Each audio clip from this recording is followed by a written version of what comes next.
Hello my beautiful souls, welcome to my YouTube channel tarot with Shivi triple. Dear, कैसे हैं आप सभी लोग? आई होप आप सभी लोग बहुत अच्छे हैं, बहुत अच्छे से अपना वर्क कर रहे हैं। चैनल पर आए तो रिक्वेस्ट करूंगी सब्सक्राइब करें इस चैनल को। वीडियो पसंद आता है तो लाइक दिस वीडियो। गाइस, शुरू करते हैं आपकी रीडिंग। देखते हैं आपके पार्टनर की करंट एनर्जी क्या है अभी।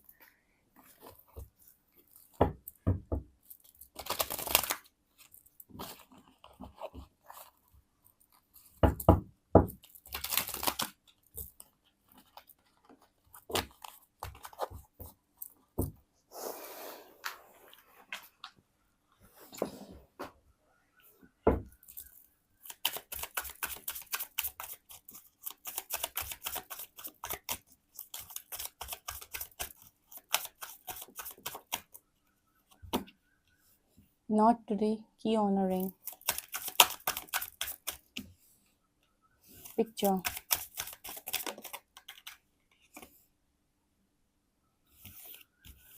Passion,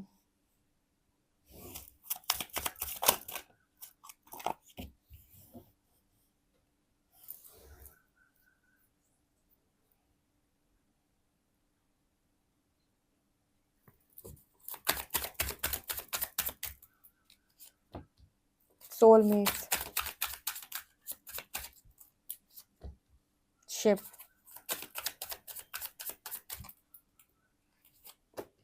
blowing kiss, a chaser, phoenix, love call। Okay guys, तो आपके पार्टनर की एनर्जी क्या है? ठीक है, तो पहला कार्ड आया है not today, boundaries and hurt, avoiding conversation, not dealing, still upset, and नीचे है सोलमेट्स। मेरे को ऐसा लगता है कि आपने इस पर्सन से कभी कहा है पास्ट में कि हम सोलमेट्स हैं, और आप इस वक्त में आप खुद ही बाउंड्री बनाकर बैठ गए इस पर्सन से। तो ये पर्सन कह रहे हैं कि भाई कैसे सोलमेट्स हैं, हम तो सोल कनेक्शन है ना, तो तुम मेरे से बाउंड्री कैसे बना सकती हो? मुझे ऐसा लगता है कि आप में से जितने लोगों ने भी अपने पार्टनर को कभी पास्ट में ये कहा है कि हम सोलमेट्स हैं, ठीक है, हमारा सोल कनेक्शन है, हमारा पास्ट लाइफ कनेक्शन है, तो इस पर्सन का जो ईगो लेवल था वो यहाँ से और यहाँ चला गया था। क्या कि पहले आपके पार्टनर को ऐसा लगता था कि आप उनसे दूर नहीं हो सकते क्योंकि आप उन्हें उनसे ज़्यादा चाहते हैं। मैं आपको सच बात बताती हूँ जो मैंने अभी तक रीडिंग करके जाना है, ठीक है, कि जो इंसान ये बोलता है ना कि मैं तो रह लेता हूँ, मैं तो रह लूँगा, वही इंसान है जो मेरे पीछे ज़्यादा है, उसी को ज़्यादा फ़र्क पड़ेगा, मैं तो ठीक है, मैं तो। लेकिन सबसे ज़्यादा डीप लव में वही इंसान है जो ये बोलता है कि मैं तो रह लूँगा, मुझे ज़्यादा फ़र्क नहीं पड़ेगा, क्योंकि कहीं ना कहीं उसको ये नहीं मालूम कि डीप लव में है वो और उसके अंदर तक क्या भरा हुआ है। ठीक है, जब आपने इस पर्सन से कहा कि आपका सोल कनेक्शन है, आपका पास्ट लाइफ कनेक्शन है, आप दोनों ऐसे हो वैसे हो, तो इस पर्सन को लगा कि लो, पहले इस पर्सन को ऐसा लगता था कि आप इनको छोड़ नहीं सकते, फिर इन्हें और ऐसा लगा कि अब तो आप इस पर्सन से कभी भी दूर नहीं जा सकते। ठीक है, जो मैं कहती हूँ कि 3D का सबसे बड़ा इल्यूजन है जब आप ये मान लेते हैं कि कोई भी चीज़ परमानेंट है आपकी लाइफ के अंदर, वहीं से आपके अंदर प्रॉब्लम्स क्रिएट होना शुरू हो जाती है। इस दुनिया के अंदर परमानेंट कुछ भी नहीं है, आप अपनी ईगो पे किसी भी चीज़ को नहीं ले सकते हैं।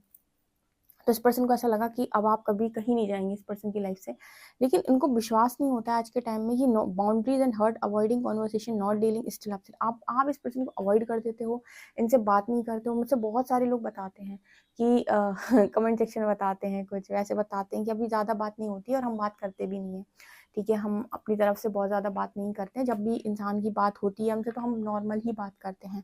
तो ये चीज़ क्या है ना, उसको एक सोल शॉक की तरह लगती है। जैसे आपको सोल शॉक लगता है उस इंसान को किसी तीसरे इंसान के साथ सोचकर, किसी तीसरे इंसान के साथ जबरदस्ती देखकर आपको एक सोल शॉक फील होता है, आपको लगता है कि मुझे ये चीज़ पसंद नहीं आ रही। उसी तरीके से आपके पर्सन का जो सोल शॉक है वो ये है कि आप उसे अवॉइड कैसे कर सकते हो। ठीक है, हाउ डेयर यू आप मुझे अवॉइड कैसे कर सकते हो? इसका अर्थ ये है कि उसने कभी कभी आपने किया नहीं, शायद आपने कभी अवॉइड किया नहीं, तो उसे आपकी अवॉइड करने की आदत नहीं है। आपने कभी इस तरीके से किया नहीं कि आपके पार्टनर ने बात करना चाही हो और आपने इतना लंबा इस पर्सन से बातचीत ना की हो, या फिर आपने इस पर्सन से कह दिया हो कि मुझे तुम में इंटरेस्ट नहीं है। ठीक है, अब यहाँ पर ना बहुत सारे लोग ऐसा सोचेंगे कि हम अगर ऐसा करेंगे तो रिलेशनशिप खराब हो जाते हैं। ठीक है, तो बिल्कुल इन रीडिंग्स में आपको ये गाइड नहीं किया जाता है कि आप ईगो में जाएं। ठीक है, लेकिन बिल्कुल आपको इन रीडिंग्स में ये गाइड किया जाता है कि अपनी एनर्जी को बैलेंस करें, सामने वाले को देखें कि वो किस तरीके का बिहेवियर दे रहा है उसी तरीके के बिहेवियर के साथ उससे बात करें, ताकि कहीं ना कहीं आपकी ज़िंदगी के अंदर कोई भी आपको वर्थलेस यूजलेस ना समझे, ठीक है, आपको अपनी लाइफ में रखने के बाद। क्योंकि जब आप बहुत ज़्यादा अवेलेबल हो जाते हैं तो लोग आपकी प्रेजेंस से भी परेशान होने लगते हैं कि आप ज़रूरत से ज़्यादा क्यों प्रेजेंट हो हमारी लाइफ के अंदर। तो कभी कभी कदर करवाने के लिए थोड़ा आपको अपनी लाइफ में डिस्टेंस को भी मेंटेन करना होता है, उतनी ही बात करनी होती है जितना सामने वाला एक्सपेक्ट कर रहा है आपसे, या फिर कहीं ना कहीं जितना मतलब जितने की भाषा उसको समझ में आती है। तो यहाँ पर जो मैसेज आ रहा है वो उसी तरीके का आ रहा है। तो ये चीज़ क्या करती है, इस पर्सन की ईगो को हर्ट करती है और इन्हें सोल शॉक देती है कि आप ऐसा नहीं कर सकते इनके साथ, ठीक है। आपको तो चेजर की एनर्जी में देखकर बहुत खुश होता है, ठीक है। क्यों ऐसा खुश होता है, जब आपको, आप खुद सोचो कोई इंसान आपको 50 बार कॉल लगाए और आप उसका 50 बार कॉल काटो तो आपको कितनी खुशी मिलेगी, हाय ये मुझे कितना चाहता है, 50 कॉल्स लगाए इसने मुझे मनाने के लिए।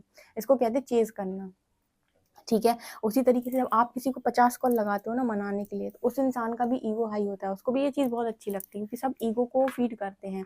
तो आप चेस करोगे तो लोगों को अच्छा लगेगा, पर इसका मतलब ये भी नहीं कि आप अपने कनेक्शन को एवं ही लेट गो कर दो, ठीक है। आपको अपने 100% एफर्ट्स लगाने चाहिए पर चेज नहीं करना चाहिए, ठीक है। हर इंसान को अपनी एनर्जीज को बैलेंस करने आना चाहिए कि मुझे कितना यहाँ पर क्या शो करना है, कितना क्या चीज़ मुझे यहाँ पर दिखानी है, कितना मुझे एक्सप्रेसिव होना है और कहाँ मुझे रुकने की ज़रूरत है, कहाँ मेरी सेल्फ रिस्पेक्ट पे बात आ रही है तो मुझे बाउंड्री भी बनानी आनी चाहिए, नो बोलना भी आना चाहिए। जब आप ये सारे लेसन्स को लर्न कर लेंगे ना डियर अपने रिलेशनशिप में, तो कभी आपके रिलेशनशिप ब्रेक नहीं होंगे। रिलेशनशिप ब्रेक कराता है over possessive nature, chasing energy, ठीक है। तो यहाँ पर वो मैसेज निकल के आ रहे हैं कि इस पर्सन ने आपके अंदर वो पैशन देखा है, इस पर्सन के लिए इन्होंने देखा है कि किस तरीके से आप इनके पीछे आगे पीछे दाएं बाएं घूमते रहते थे, ठीक है। इनके एक कॉल पर आप कितने खुश, लड़कियां खासतौर से, जो जो लड़कियां नहीं बोलूंगी फिर कहोगे जेंडर है, जितनी भी फेमिनिन्स होती हैं उनके अंदर इमोशंस बहुत हाई होते हैं। तो वो इसको ना क्या समझ लेती हैं, इसको वो ये समझ लेती है कि सामने वाला ना बहुत ज़्यादा चाहता है उसे। और सच में जो वो सोच रही होती है वो गलत नहीं होता, सामने वाला चाहता तो है लेकिन सामने वाले को खुद को उस बात का एहसास नहीं होता है कि वो आपको कितना चाहता है, क्योंकि आपने उसे कभी एहसास करने नहीं दिया, आप उसे भरते चले गए, उसका डब्बा पूरा भरते चले गए। तो जब उसका डब्बा भरा हुआ है तो उसको खाली का एहसास ही नहीं होता है कि खाली होने पर क्या होता है। इंसान को अपनी वर्थ रियलाइज कराने के समय समय पर डब्बा खाली भी करना पड़ता है, कि आप पहले रियलाइज करते चलें बीच बीच में कि हम आपकी लाइफ के अंदर कितने इम्पॉर्टेंट है या कहाँ पर स्टैंड करते हैं, कितनी वैल्यू हमारी होनी चाहिए लाइफ के अंदर आपके, ठीक है। जब आप इस तरीके से जाते हो ना, तब कहीं ना कहीं आपकी लाइफ के अंदर एक बैलेंस रिलेशनशिप बनता है। बाकी लव अनकंडीशनल हो सकता है, आप अपने मन में किसी भी व्यक्ति को अनकंडीशनल लव कर सकते हो, उसके लिए आप उन्हें ब्लेसिंग्स दे सकते हो, कर्सेस नहीं करोगे, उनके अच्छे की कामना करोगे, ईश्वर से उनके लिए हमेशा प्रे करोगे, ये अनकंडीशनल लव में काउंट होता है। लेकिन रिलेशनशिप चलाने के लिए डियर आपकी ऊर्जा बैलेंस होना बहुत ज़्यादा ज़रूरी होती है। अगर रिलेशनशिप में आपकी ऊर्जा बैलेंस नहीं है और आप एक ओवर गिविंग या ओवर पॉजिटिव वाले नेचर के इंसान हैं, तो आपकी या तो वैल्यू नहीं होगी, या फिर इंसान आपको कुछ भी समझेगा, पागल से समझेगा, ठीक है, या फिर उसको कुछ भी समझ में नहीं आओगे आप। रिलेशनशिप में अपनी वर्थ सामने वाले को समझानी होती है। तो यहाँ पर वो मैसेज निकल के आ रहा है, ब्लोइंग किसकी एनर्जी, पिक्चर की एनर्जी। ये दोनों कार्ड बात कर रहे हैं कि आपके पर्सन आपकी पिक्चर्स को देख देख के मुझे लगता है किस करते हैं, ठीक है, या आपकी पिक्चर्स इन्होंने संभाल कर रखी हुई हैं, तो आपकी पिक्चर्स को देख देख के किस करना या उनके बारे में सोचना। ये ऐसा क्यों हो रहा है, क्योंकि आप अवेलेबल नहीं हो ना आप, ठीक है, आप अवेलेबल नहीं हो। सबसे बड़ी बात ये है कि कभी भी किसी भी लड़के के, किसी भी लड़की के कंट्रोल में मत आओ, ठीक है। नो बोलना सीखो, जहां आपको लगता है कि ये चीज़ मुझे नहीं करनी, मेरे मन से नहीं आ रहा है, लेकिन क्योंकि लड़के और लड़कियां जो भी हैं वो आपसे कहते हैं तुम अगर मुझसे प्यार करते होगे तो तुम मेरे लिए ये ज़रूर करोगे। नॉनसेंस जो लाइन होती है, इस नॉनसेंस लाइन में कभी ना फंसे, कभी भी किसी रिलेशनशिप की इस नॉनसेंस लाइन में ना फंसे कि अगर तुम मुझसे प्यार करते होगे तो तुम साबित करने के लिए मेरे मर्जी का काम करोगे। आपके मन से नहीं आ रहा, सीधे बोलो कि मैं नहीं करूँगा, नहीं करूँगी, ये मैं मुझे नहीं आ रहा है मेरे मन से। और उस चीज़ के लिए आप सिंपली नो बोलें, चाहे इस दुनिया का कोई भी इंसान हो, रिलेशनशिप ही नहीं, इस दुनिया का कोई भी व्यक्ति हो, अगर आपको ऐसा लगता है कि ये चीज़ आपके मन से नहीं आ रही, आप सिंपली नो बोले कि मैं नहीं करूँगा, ठीक है। जो मर्जी आए तुम कह लो, मैं नहीं करूँगा, ठीक है। लोग धमकी देते हैं ना, हम रिलेशनशिप ब्रेक करके चले जाएंगे अगर तुम नहीं करोगे, तो कहना ऐसे तो तुम मुझे ब्लैकमेल करोगे, फिर आज ही चले जाओ, 10 बार ब्लैकमेल करने के बाद जाओ, इससे अच्छा आज ही चले जाओ, ठीक है, आज मुझे कम दुख होगा। तो लेकिन कभी भी किसी भी इंसान की इस तरीके के ट्रैप में ना आए कि उसने बोला ऐसा कर दो और आपने कर दिया, बस नहीं। आपके मन से नहीं आ रहा है, बिल्कुल ना करें। जितना आपकी रडार में हो, जितना आपकी रेंज में हो बेसिकली, उतना ही करें, क्योंकि ये एनर्जी यहाँ पर दिख रही है, इसीलिए इतनी गाइडेंस आ रही है आपके लिए। आपने बहुत अच्छे से इस पर्सन को लर्निंग दी है, ठीक है, बहुत अच्छे से आपने इस पर्सन को समझाया है कि आपको लाइफ के अंदर अगर कोई चीज़ मिली हुई है तो कदर करना आपकी रिस्पॉन्सिबिलिटी है, आपके पीछे नहीं जिंदगी भर कोई पड़ा रहेगा, ठीक है। यहाँ पर की ऑन रिंग की एनर्जी, शिप की एनर्जी, ये कार्ड बात करता है कि मुझे लगता है कि आपके जो पर्सन है वो कहीं ना कहीं many options, unconventional, one night stand, sting alone, पता नहीं कहीं ना कहीं ये तो मैसेज दे रहा है कि जैसे आपके जो पर्सन है उनको आपके साथ साथ कई ऑप्शंस दिखाई दे रहे थे, multiple options, multiple third parties, ठीक है। इतने सारे ऑप्शंस उस पर्सन को क्यों दिखाई दे रहे थे? कभी सोचा है आपने कि इतने सारे ऑप्शंस आपके पर्सन को आपके अलावा क्यों दिखाई दिए? आप ही क्यों नहीं दिखाई दिए? क्योंकि कहीं ना कहीं आप ऐसे इंसान हो जिसने दुनिया में सब चीज़ों को देखा सिवाय खुद के, ठीक है। तो वो इंसान आपको सिखा रहा है कि आप खुद कोई वैल्यू नहीं करते हो तो हम क्यों आपको वैल्यू करें, ठीक है। तो इस पर्सन ने ना, मुझे लगता है बहुत सारे थर्ड पार्टीज देखे हैं, लेकिन इसके बाद भी जैसे आपकी अच्छाई को ये पर्सन डिनाई नहीं कर सकते, क्योंकि अच्छे तो इंसान हो, वो तो सत्य है, अटल सत्य है कि आप एक अच्छे इंसान हो।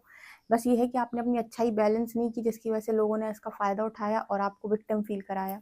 लेकिन वहाँ पर अगर आप अपनी अच्छाई को बैलेंस कर लेते और थोड़ा सा आप अपनी प्रैक्टिकलिटी का यूज़ कर लेते रिलेशनशिप में, तो कोई भी इंसान आपको चीट करने के बारे में, धोखा देने के बारे में या आपके साथ कुछ गलत करने के बारे में सोच भी नहीं सकता था, ठीक है। इसीलिए कहती हूँ मैं, रिलेशनशिप प्रैक्टिकल ही चलते हैं, रिलेशनशिप अनकंडीशनल नहीं होते हैं, सिर्फ और सिर्फ लव अनकंडीशनल होता है। हाँ, लव अनकंडीशनल, लव के बाद कोई रिलेशनशिप बनता है तो वो रिलेशनशिप अनकंडीशनल हो सकता है, अदरवाइज कंडीशनल रिलेशनशिप ही सही है, ठीक है। वहाँ पर आपको कंडीशंस लगाकर ही रखनी होती है कि भाई इतना कनेक्शन में तुम कर सकते हो, इतना हम कर सकते हैं, इसके पार अगर तुमने बाउंड्री क्रॉस की तो उसके बाद तुम कहीं और हम कहीं और, ठीक है। और अगर कोई इंसान गुरूर में कहे कि हम चले जाएंगे तो कहना तुम चले जाओ, तुम तुम धमकी दे दे के आज नहीं तो कल परसों नरसों या फिर शायद 10 साल बाद चली जाओ, उससे अच्छा तुम आज ही चले जाओ, ठीक है। इतना मुझे खा के जाओगे, उससे अच्छा तुम आज ही जाओ, ठीक है। तो वो एनर्जी यहाँ पर निकल के आ रही है, बिकॉज यहाँ पर फिनिक्स की एनर्जी है, एंगेजमेंट रिंग की एनर्जी है।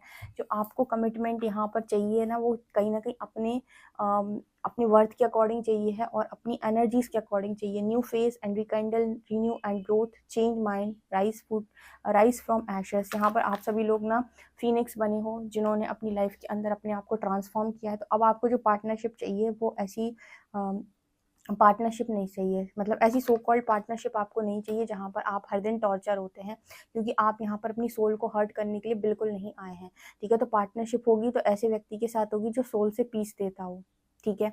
इनर वर्क करना पड़े करेंगे, जो जितनी मर्जी आए मेहनत करना पड़े करेंगे, लेकिन एक राइट पार्टनर ही लाइफ के अंदर चाहिए।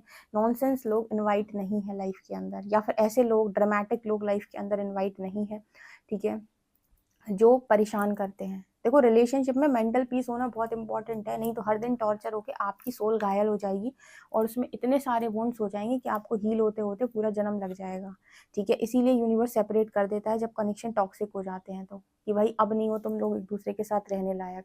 तो यहाँ पर बहुत इंपॉर्टेंट मैसेज आ रहा है कि आपको इंगेजमेंट रिंग, आपको रिंग चाहिए, आप किसी के साथ गलत नहीं करना चाहते, एट द सेम टाइम आप चाहते हो आपके साथ भी कोई गलत ना करे, ये आपकी ख्वाहिश है। और इस तरीके की यूनिवर्स के सामने आपने क्या रखी है, विश रखी है कि मैं किसी भी ऐसे व्यक्ति को एंटरटेन नहीं करना चाहता, नहीं करना चाहती जो अव्वल दर्जे का टॉक्सिक इंसान हो और मेरी लाइफ में ईगो खेलता हो मेरे साथ। मेरे को उस इंसान को अपनी लाइफ के अंदर नहीं रखना है। मुझे ऐसा व्यक्ति चाहिए जो बैलेंस है, ठीक है, एनलाइटेंड है, जो अपनी लाइफ के अंदर रिस्पॉन्सिबिलिटीज लेना जानता है, ठीक है, स्टेबिलिटी का मतलब जिसको मालूम है, और जो बहुत ज़्यादा थर्ड पार्टीज को एंटरटेन ना करता हो, ठीक है, जो बहुत सारे ऑप्शंस की तरफ ना देखता हो, और कर्मा बिलीवर हो बहुत ज़्यादा। एक कर्मा बिलीवर कभी भी third parties, fourth party, fifth parties को नहीं देखेगा। उसको बहुत अच्छा पता है कि अगर मैं इतनी सारी पार्टीज में इन्वॉल्व हूँगा तो मेरी पूरी एनर्जी खराब हो जाएगी, जाने कितने एनर्जी कॉर्ड्स कनेक्ट हो जाएंगे और जाने कितनी ज़्यादा जन्म मेरे को लगेंगे सबके साथ एनर्जी ब्रेक करने के अंदर। इससे बेहतर है कि मैं किसी पार्टीज़ में ना जाऊं। जिनको कर्मा का लॉ पता होता है वो किसी भी पार्टीज़ को एंटरटेन नहीं कर सकते हैं। ये पार्टीज़ को एंटरटेन सिर्फ वही व्यक्ति करता है जो कर्मा में नहीं मानता। एक बार मानने लगेगा उसके बाद एंटरटेन करना बंद कर देगा, ठीक है। लव कॉल, आप में से काफ़ी सारे लोगों को आपके पार्टनर का जो लव कॉल है वो रिसीव हो सकता है और आपके पर्सन आपसे यही कहेंगे, हम तुम्हारे हैं तुम्हारे सनम, ठीक है, जाने मन मोहब्बत की कसम, कह सकते हैं ये पर्सन आपसे, ठीक है, क्योंकि दिख रहा है कार्ड्स में। बाकी लाइफ के अंदर आप समझ गए होगे कि रिलेशनशिप कैसे चलाए जाते हैं, ठीक है। इतनी हीलिंग की आपको क्यों ज़रूरत थी, ओके, ठीक है। सो गाइज, ये आप लोग के लिए रीडिंग निकल के आई है। आई होप आपको ये रीडिंग पसंद आई। रीडिंग पसंद आई तो guys please like this video, subscribe my channel. Thank you guys.